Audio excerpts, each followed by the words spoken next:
ഇത് നമുക്ക് കൂണ് കറി വെക്കുന്നത് എങ്ങനെയെന്ന് നോക്കാം. ഇത് തക്കാളിയൊക്കെ ഇട്ടിട്ട് ചെറുതായിട്ട് ചാറിലാണ് ഈ കറി വെക്കുന്നത്.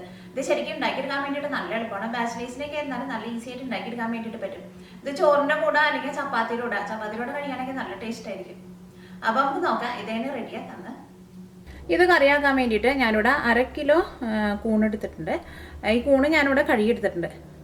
കൂണ് കഴുകിയിട്ട് എടുക്കുമ്പോൾ എന്ത് ചെയ്യണമെന്ന് വെച്ചിട്ടുണ്ടെങ്കിൽ ഇങ്ങനെ എല്ലാ കൂണും കൂടിയിട്ട് നിങ്ങൾ വെള്ളത്തിലിട്ട് വെക്കരുത്. വെള്ളത്തിലിട്ട് വെച്ചിട്ടുണ്ടെങ്കിൽ ഈ കൂണിൻ്റെ ഉള്ളിലേക്ക് നന്നായിട്ട് വെള്ളം കയറും. ഇപ്പോൾ കൂണ് കഴുകിയിട്ട് എടുക്കുമ്പോൾ ഇങ്ങനെ ചെയ്യുന്നതായിരിക്കും കുറച്ചും കൂടി നല്ലത്. ഇതേപോലെ ഇങ്ങനെ ഓരോ കൂടായിട്ട് ഇടുക. എന്നിട്ട് ടാപ്പിൽ ഇങ്ങനെ കുറേശ്ശെ വെള്ളം തുറന്ന് വിട്ടിട്ട് ഇതേപോലെ ഇങ്ങനെ കമത്തി പിടിച്ചിട്ട് കൂണ് കഴുകരുത്. ഇതേപോലെ ഇങ്ങനെ നേരെ പിടിച്ചിട്ട് വേണം കൂണ് കഴുകാൻ വേണ്ടിയിട്ട്. അപ്പോൾ ഈ കൂണിൻ്റെ ഉള്ളിലേക്ക് വെള്ളം കയറില്ല. അല്ലെങ്കിൽ നമ്മൾ ഇതേപോലെ ഇങ്ങനെ കമത്തി പിടിച്ചിട്ട് കൂണ് കഴുകിയെടുത്തിട്ടുണ്ടെങ്കിൽ ഈ കൂണിൻ്റെ ഉള്ളിലേക്ക് നന്നായിട്ട് വെള്ളം കയറും. ഇത് കുറച്ച് ചെറിയ പീസായിട്ട് കട്ട് ചെയ്തിട്ടെടുക്കണം. ഇത് കറിയാക്കാൻ വേണ്ടിയിട്ട് ഞാനിവിടെ ഇതേപോലത്തെ 2 വലിയ തക്കാളി എടുത്തിട്ടുണ്ട്. ഈ തക്കാളിയും ഒന്ന് ചെറുതായിട്ട് കട്ട് ചെയ്തിട്ടെടുക്കണം. പിന്നെ ഇഞ്ചിയും വേണം, വെളുത്തുള്ളിയും വേണം. ഞാനിവിടെ ഇതേപോലത്തെ ഒരു 8 വലിയ വെളുത്തുള്ളി എടുത്തിട്ടുണ്ട്. ഇതേപോലത്തെ ഒരു വലിയ കഷ്ണം ഇഞ്ചി എടുത്തിട്ടുണ്ട്. ഇഞ്ചിയും വെളുത്തുള്ളിയും ഒന്ന് ചതച്ചിട്ടിടുക. പിന്നെ ഒരു ചെറിയൊരു സവോള നല്ല പൊടിയായിട്ട് കട്ട് ചെയ്തെടുത്തിട്ടുണ്ട്. പിന്നെ പച്ചമുളക് നിങ്ങളുടെ എരിവിനനുസരിച്ചിട്ട് ചേർക്കാം. ഞാനിവിടെ അത്യാവശ്യം നല്ല എരിവുള്ള ഇതേപോലത്തെ 4 ചെറിയ പച്ചമുളക് എടുത്തിട്ടുണ്ട്. ഈ കറിയിലേക്ക് മസാലപ്പൊടികളായിട്ട് മഞ്ഞൾപ്പൊടിയും വേണം, മുളകിൻ്റെ പൊടിയും വേണം, ഗരം മസാലയും വേണം. നിങ്ങൾക്ക് ടേസ്റ്റ് വേണമെന്നുണ്ടെങ്കിൽ കുറച്ച് കുരുമുളകിൻ്റെ പൊടിയും ചേർക്കാം. ഈ കറിയിലേക്ക് മല്ലിപ്പൊടി ചേർക്കണില്ല. അപ്പോൾ എന്ത് ചെയ്യാന്ന് വെച്ചിട്ടുണ്ടെങ്കിൽ ഫസ്റ്റ് ഇത് കൂണൊന്ന് കുറച്ച് ചെറുതായിട്ടൊന്ന് കട്ട് ചെയ്തിട്ടെടുക്കാം.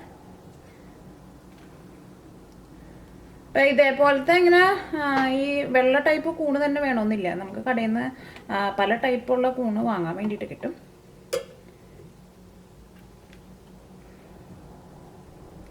ഞാനിവിടെ ഇതേപോലെ ഒരു കൂണിനെ ഇങ്ങനെ 4 ആയിട്ടാണ് കട്ട് ചെയ്തിട്ടെടുക്കുന്നത്. സാധാരണ നമ്മുടെ നാട്ടിലേക്ക് നല്ല മഴയുടെ സമയമൊക്കെ വന്നു കഴിയുമ്പോൾ നല്ല ഇടിയൊക്കെ വെട്ടുന്ന സമയത്ത് ചില പറമ്പുകളിലേക്ക് നന്നായിട്ട് ഇതേപോലത്തെ കൂണ് ഇങ്ങനെ മുളച്ച് വരും. ആ കൂണിന് ഒരു പ്രത്യേക ഒരു ടേസ്റ്റാണ്. പക്ഷേ അത്രയ്ക്കും ടേസ്റ്റ് നമ്മൾ കടയിൽ നിന്ന് വാങ്ങണ കൂണിന് കിട്ടില്ല. കാരണം ഞാൻ ജനിച്ചു വളർന്ന വീട്ടിൽ അവിടെ ഒരു സ്ഥലത്ത് എപ്പോഴും ഇതേപോലെ ഇങ്ങനെ ഇടി വെട്ടുമ്പോൾ കണ്ടമാനം കൂണ് പൊന്തി വരും. അപ്പോൾ അതിങ്ങനെ കറി വയ്ക്കുമ്പോൾ നല്ല ടേസ്റ്റാണ്. അത് അതേപോലെ ഇങ്ങനെ കൂണ് ഇങ്ങനെ പറമ്പിൽ ഇങ്ങനെ മുളച്ച് വന്ന് കഴിയുമ്പോൾ രാവിലെ പോയിട്ട് അങ്ങനെ പറിക്കണം. കാരണം ആ കൂണ് ഇങ്ങനെ വിടർന്ന് കഴിഞ്ഞിട്ടുണ്ടെങ്കിൽ പിന്നെ ആ കൂണ് കറി വയ്ക്കാൻ വേണ്ടിയിട്ട് കൊള്ളില്ല.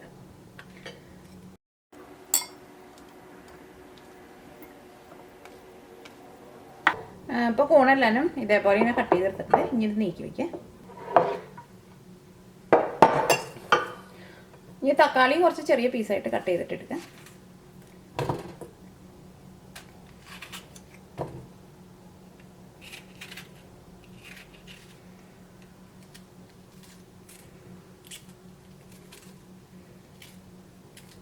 അത് നിങ്ങൾക്ക് കട്ടിങ് ബോർഡുമ്മ വെച്ചിട്ട് കട്ട് ചെയ്യണമെന്നുണ്ടെങ്കിൽ അങ്ങനെ കട്ട് ചെയ്യാം. പക്ഷേ നമ്മൾ പെട്ടെന്നൊക്കെ എന്തെങ്കിലുമൊക്കെ പണിയൊക്കെ എടുക്കുമ്പോൾ ഇതേപോലെ ഇങ്ങനെ കട്ട് ചെയ്ത് വെച്ചാൽ മതി. കാരണം ഇത് നമ്മൾ കറിയിലിട്ടിട്ട് നന്നായിട്ട് ഉടച്ചിട്ടാണ് എടുക്കുന്നത്. അപ്പോൾ അതിന് വേണ്ടിയിട്ട് കട്ടിങ് ബോർഡൊക്കെ എടുത്ത് പിന്നെ അത് കഴുകി വയ്ക്കാൻ വേണ്ടിയിട്ട് നിൽക്കണം.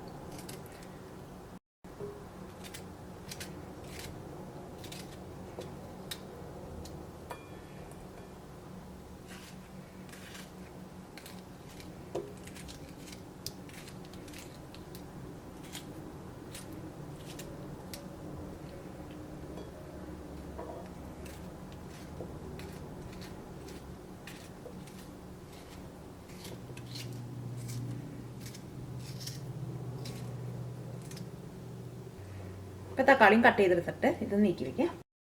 ഇനി പച്ചമുളക് ഇതേപോലെ ഒന്ന് 2ആയിട്ടൊന്ന് കീറിയിടാം.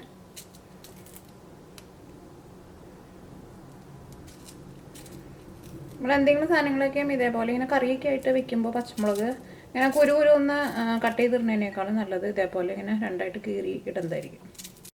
ഈ വെളുത്തുള്ളിയും ഇഞ്ചിയും ചതച്ചെടുക്കാം. ഇപ്പോൾ ഇഞ്ചിയും വെളുത്തുള്ളിയും ചതച്ചെടുത്തിട്ടുണ്ട്. ഈ കറിയിലേക്ക് നിങ്ങളുടെ അടുത്ത് കറിവേപ്പില ഉണ്ടെന്നുണ്ടെങ്കിൽ കറിവേപ്പില ചേർക്കണം. കാരണം എൻ്റെ അടുത്ത് ഇപ്പോൾ ഇവിടെ കറിവേപ്പില ഇല്ലാത്തതുകൊണ്ടാണ് ഞാൻ ചേർക്കാത്തത്. ഈ കറിയിലേക്ക് താളിച്ച് ചേർക്കാൻ വേണ്ടിയിട്ട് ഞാനിവിടെ 1/2 ടീസ്പൂൺ കടുക് എടുത്തിട്ടുണ്ട്. അല്ലെങ്കിൽ കടുക് ഇപ്പോൾ കൂടിയാലും കുറച്ച് കുറഞ്ഞാലും കുഴപ്പമൊന്നുമില്ല. അത് നിങ്ങളുടെ ടേസ്റ്റിനനുസരിച്ചിട്ട് ചേർക്കാം. പിന്നെ ചുവന്നുള്ളി നല്ല ചെറുതായിട്ട് കട്ട് ചെയ്തെടുത്തത്. ഞാനിവിടെ ഒരു വലിയൊരു ചുവന്നുള്ളി എടുത്തിട്ടുണ്ട്. ഇനിയിപ്പോൾ നിങ്ങളുടെ അടുത്ത് ചുവന്നുള്ളി ഇല്ലയെന്നുണ്ടെങ്കിൽ സവോള ഒരു ചെറിയ കഷ്ണം എടുത്തിട്ട് നല്ല പൊടിയായിട്ട് കട്ട് ചെയ്തെടുത്താൽ മതി. പിന്നെ കറിയിലേക്ക് ഉണക്കമുളകും വേണം. പിന്നെ കറിവേപ്പില ഉണ്ടെങ്കിൽ നിങ്ങൾ കറിവേപ്പിലയും ചേർക്കാൻ വേണ്ടിയിട്ട് മറക്കരുത്. ഇത് വെച്ചിട്ട് കറിയാക്കാം. ഇത് കറിയാക്കാൻ വേണ്ടിയിട്ട് ഒരു പാൻ വെച്ചിട്ട് ചൂടാക്കാം. ഇപ്പോൾ പാൻ നന്നായിട്ട് ചൂടായിട്ടുണ്ട്. ഇനി ഇതിലേക്ക് വെളിച്ചെണ്ണ ചേർക്കുക. വെളിച്ചെണ്ണ അല്ലെങ്കിൽ നിങ്ങൾക്ക് ഇഷ്ടമുള്ള ടൈപ്പ് നിങ്ങൾ സാധാരണ എന്ത് വെച്ചിട്ടാണ് കറി വയ്ക്കാമെന്ന് വെച്ചിട്ടുണ്ടെങ്കിൽ ആ ഓയിൽ ചേർക്കുക. ഇപ്പോൾ ഓയിൽ നന്നായിട്ട് ചൂടായിട്ടുണ്ട്. ഇനി ഇതിലേക്ക് കട്ട് ചെയ്ത് വെച്ചേക്കുന്ന സവോളയും പച്ചമുളകും ഇഞ്ചിയും വെളുത്തുള്ളിയും ചേർക്കാം. ഇപ്പോൾ സവോളയ്ക്ക് നന്നായിട്ട് വഴന്നിട്ടുണ്ട്. ഇത് ചെറുതായിട്ട് ഒരു ഗോൾഡൻ കളറായി തുടങ്ങിയിട്ടുണ്ട്. നന്നായിട്ട് മുരിയാൻ വേണ്ടിയിട്ട് നിൽക്കണ്ട. ഇനി ഇതിലേക്ക് മസാലപ്പൊടികൾ ചേർക്കാം. തീ നന്നായിട്ട് കുറച്ച് വയ്ക്കാം. ഫസ്റ്റ് ഇതിലേക്ക് മഞ്ഞൾപ്പൊടി ചേർക്കാം. ഞാൻ അതിലേക്ക് 1/2 ടേബിൾ സ്പൂൺ മഞ്ഞൾപ്പൊടി ചേർക്കുന്നുണ്ട്. അത് ഞാൻ സാധാരണ കറിയൊക്കെ വയ്ക്കുമ്പോൾ മഞ്ഞൾപ്പൊടി കുറച്ച് കൂടുതൽ ചേർക്കാറുണ്ട്. അത് കഴിഞ്ഞിട്ട് മഞ്ഞൾപ്പൊടി ഈ ഓയിലിട്ടിട്ട് നന്നായിട്ട് അങ്ങോട്ട് മുരിഞ്ഞ് കഴിഞ്ഞ് കഴിയുമ്പോൾ ആ മഞ്ഞളിൻ്റെ പച്ച ടേസ്റ്റൊന്നും ഉണ്ടാവില്ല. ഈ മഞ്ഞൾപ്പൊടി ഇതിനകത്ത് കിടന്നിട്ട് നന്നായിട്ട് മുരിക്കണം. അത് കൂണൊക്കെ നമ്മൾ കറി വയ്ക്കുമ്പോൾ പ്രത്യേകിച്ച് കുറച്ച് മഞ്ഞൾപ്പൊടി കൂടുതൽ ചേർക്കുന്നത് നല്ലതാണ്. പിന്നെ മഞ്ഞൾപ്പൊടി എപ്പോഴും കറിയിലൊക്കെ ചേർക്കുമ്പോൾ കടയിൽ നിന്ന് റെഡിമെയ്ഡായിട്ട് വാങ്ങിച്ചേക്കണം മഞ്ഞൾപ്പൊടി ചേർക്കാണ്ടിരിക്കുന്നതാണ് എപ്പോഴും നല്ലത്. നമ്മുടെ നാട്ടിലേക്ക് ചെന്നിട്ടുണ്ടെങ്കിൽ മാർക്കറ്റിലേക്ക് ചെന്നിട്ടുണ്ടെങ്കിൽ മുഴുവനായിട്ടുള്ള ഉണങ്ങിയിട്ടുള്ള മഞ്ഞൾ വാങ്ങാൻ വേണ്ടിയിട്ട് കിട്ടും. എന്നിട്ട് അത് നമ്മുടെ നാട്ടിൽ മില്ലിലേക്ക് കൊണ്ടുപോയി കൊടുത്തിട്ടുണ്ടെങ്കിൽ അവരത് നമുക്ക് പൊടിച്ച് തരും. ഞാൻ സാധാരണ നാട്ടിൽ നിന്നൊക്കെ വരുമ്പോൾ ഈ മഞ്ഞൾ ഞാൻ നാട്ടിൽ നിന്ന് പൊടിപ്പിച്ചാണ് കൊണ്ടുവരാറ്. ഇത് നല്ല മൂത്ത മഞ്ഞളായിരുന്നു. അപ്പോൾ അതുകൊണ്ട് തന്നെ ഇതിനാ ശരിക്കുള്ള ഒരു മഞ്ഞ കളർ അങ്ങോട്ട് പോയിട്ട് ചെറുതായിട്ടൊരു റെഡ് കളർ വന്നിട്ടുണ്ട്. പക്ഷേ നല്ല മൂത്ത നല്ല മഞ്ഞളാണ്. ഇനി ഇതിലേക്ക് മുളകിൻ്റെ പൊടി ചേർക്കാം. മുളകിൻ്റെ പൊടി ഒരുപാട് ചേർക്കണ്ട, പച്ചമുളക് കൂടുതൽ ചേർത്താൽ മതി.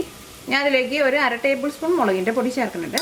അല്ലെങ്കിൽ മുളകിൻ്റെ പൊടി നിങ്ങളുടെ എരിവിനനുസരിച്ചിട്ട് ചേർക്കാം. കാരണം പല മുളകിനും എരിവിൽ വ്യത്യാസം ഉണ്ടാവും. നിങ്ങൾ സാധാരണ ഉപയോഗിക്കുന്ന മുളകിൻ്റെ പൊടിയാകുമ്പോൾ നിങ്ങൾക്ക് അറിയാമല്ലോ അതിൻ്റെ എരിവ്. അപ്പോൾ അതനുസരിച്ചിട്ട് മുളകിൻ്റെ പൊടി ചേർക്കാം. ഈ മുളകിൻ്റെ പൊടിയൊക്കെ ചേർക്കുമ്പോൾ തീ ഏറ്റവും നന്നായിട്ട് കുറച്ച് വയ്ക്കണം. കാരണം മുളകിൻ്റെ പൊടി പെട്ടെന്ന് അങ്ങോട്ട് കരിഞ്ഞു പോകും. അപ്പോൾ അതുകൊണ്ട് തന്നെയാണ് ഇതേപോലെ നമ്മൾ മസാലപ്പൊടികളൊക്കെ ഇങ്ങനെ മൊരിച്ചിട്ട് എടുക്കുമ്പോൾ മുളകിൻ്റെ പൊടി ഏറ്റവും ലാസ്റ്റ് ചേർക്കുന്നത്. മുളകിൻ്റെ പൊടി ഇതിനകത്ത് കിടന്നിട്ട് നന്നായിട്ട് മൊരിഞ്ഞിട്ടുണ്ട്.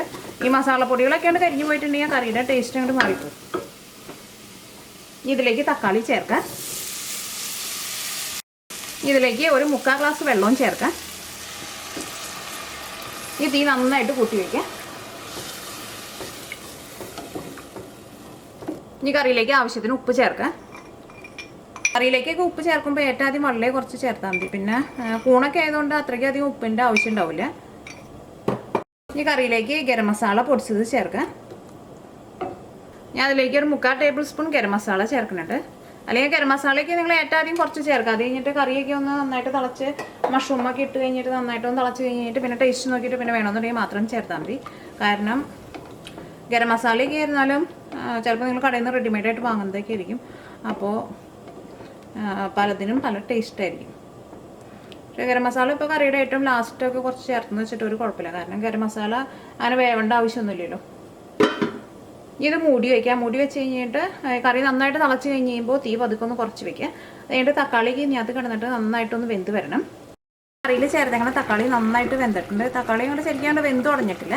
പക്ഷെ അത് മഷ്റൂമും കൂടി ചേർത്തിട്ട് നമ്മൾ വേവിക്കുമ്പോൾ അതിൻ്റെ കൂടെ കിടന്ന് വെന്തോളും. ഇനി ഇതിലേക്ക് മഷ്റൂം ചേർക്കാം.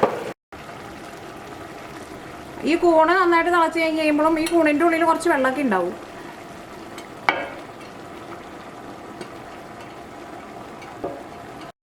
അപ്പോൾ ആ വെള്ളം കൂടി വന്നു കഴിഞ്ഞ് കഴിയുമ്പോൾ കറിയിലേക്ക് ചെറുതായിട്ടൊരു ഗ്രേവി കിട്ടും.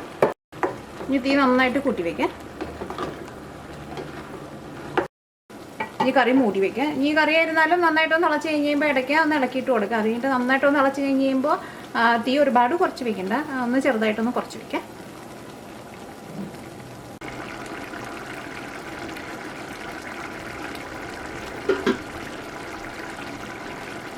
ഈ കറി ഒരു 5 മിനിറ്റ് കൂടിയും കറി ഒന്ന് മൂടി വയ്ക്കുക. കാരണം മഷ്റൂമൊക്കെ പെട്ടെന്ന് വേവും. കറി നന്നായിട്ട് തിളച്ച് കഴിഞ്ഞിട്ടുണ്ടെങ്കിൽ പിന്നെ ഒരു 10 മിനിറ്റ് മതി മഷ്റൂം വെന്ത് കിട്ടാൻ വേണ്ടിയിട്ട്.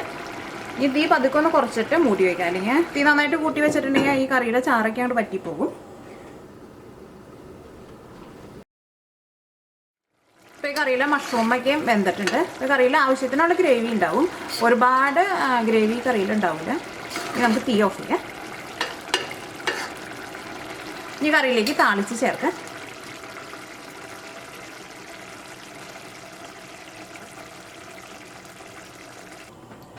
ഈ കറിയിലേക്ക് താളിച്ച് ചേർക്കാൻ വേണ്ടിയിട്ട് ഒരു ചെറിയ പാൻ വെച്ചിട്ട് ചൂടാക്കുക. ഇതിലേക്ക് ഓയിൽ ചേർക്കുക.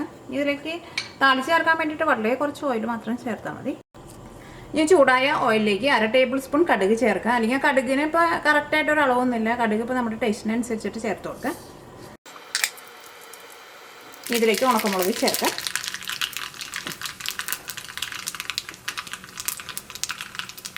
ഈ ഉണക്കമുളക് ചേർക്കുമ്പോൾ തീ നന്നായിട്ട് കുറച്ച് വയ്ക്കുക. ഇതിലേക്ക് ചുവന്നുള്ളി ചെറുതായിട്ട് കട്ട് ചെയ്ത് ചേർക്കാം. ചുവന്നുള്ളി മൊരിഞ്ഞ് നല്ലൊരു ഗോൾഡൻ കളർ ആയി കഴിയുമ്പോൾ ഞാൻ ഇതിലേക്ക് ഒരു 3 നുള്ള മഞ്ഞൾപ്പൊടിയും കൂടിയും ചേർക്കുന്നുണ്ട്. അത് നിങ്ങളെപ്പോൾ കറിയിലേക്ക് താളിച്ച് ചേർക്കുമ്പോഴായിരുന്നാലും ഇതേപോലെ ചുവന്നുള്ളി നന്നായിട്ടൊന്ന് മൊരിഞ്ഞ് കഴിയുമ്പോൾ കുറച്ച് മഞ്ഞൾപ്പൊടി ചേർക്കുക. അപ്പോൾ മഞ്ഞൾപ്പൊടി ചേർക്കുമ്പോൾ തന്നെ നമുക്ക് അറിയാൻ വേണ്ടിയിട്ട് പറ്റും, നല്ലൊരു സ്മെല്ല് വരും. പിന്നെ കറിക്ക് നിങ്ങൾക്ക് നല്ലൊരു റെഡ് കളർ വേണമെന്നുണ്ടെങ്കിൽ ആ മഞ്ഞൾപ്പൊടി ചേർത്ത് കഴിഞ്ഞിട്ട് കുറച്ച് മുളകിൻ്റെ പൊടി കൂടിയും ചേർക്കുക. സാധാരണ നല്ല ചുവന്ന മീൻകറിയൊക്കെ വയ്ക്കുമ്പോൾ സാധാരണ അതേപോലെ മുളകിൻ്റെ പൊടി ചേർക്കുക. ഞാനിതിലേക്ക് മഞ്ഞൾപ്പൊടി മാത്രമേ ചേർക്കണുള്ളൂ. മഞ്ഞൾപ്പൊടി ചേർക്കണം, അപ്പോൾ നല്ല സ്മെല്ല് വരും. അത് വെളിച്ചെണ്ണയിലേക്ക് മൊരിഞ്ഞെടുക്കുമ്പോൾ മഞ്ഞൾപ്പൊടി കൂടിയാണ് ചേർന്ന് കഴിയുമ്പോൾ അടിപൊളി സ്മെല്ലായിരിക്കും. ഇപ്പോൾ ചുവന്നുള്ളി മൊരിഞ്ഞ് നല്ലൊരു ഗോൾഡൻ കളറായിട്ടുണ്ട്. ഇതിലേക്ക് കുറച്ച് മഞ്ഞൾപ്പൊടി ചേർക്കാം. ഇത് ചൂടോട് കൂടിയിട്ട് തന്നെ കറിയിലേക്ക് ചേർക്കാം.